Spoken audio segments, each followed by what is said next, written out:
just wrapping things up today.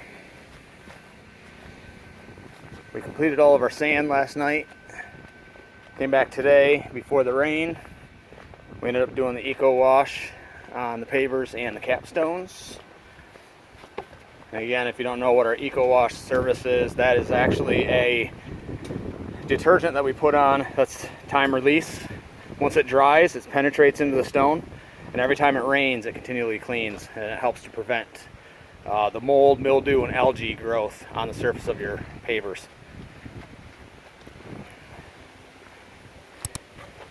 We did spray down the bottom of the veneer. There's a lot of heavy growth there, so that'll start dying off. That's already lightening up, actually. Same with over here. It could use a little pressure, but I threw the detergent in, kind of a little freebie there. The other thing we wrapped up was on the safety side of things is the second half of the capstones over here. Second half of those, as well as the second half of these over here, back there. Again, those weren't a rebuild, they just wanted the loose caps cleaned up and glued, so it wasn't an issue.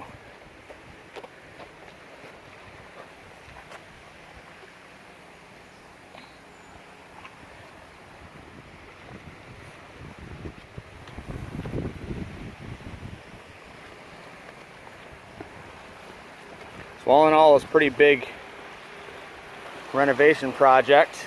I think yesterday we swept in close to a ton of joint sand alone on these joints.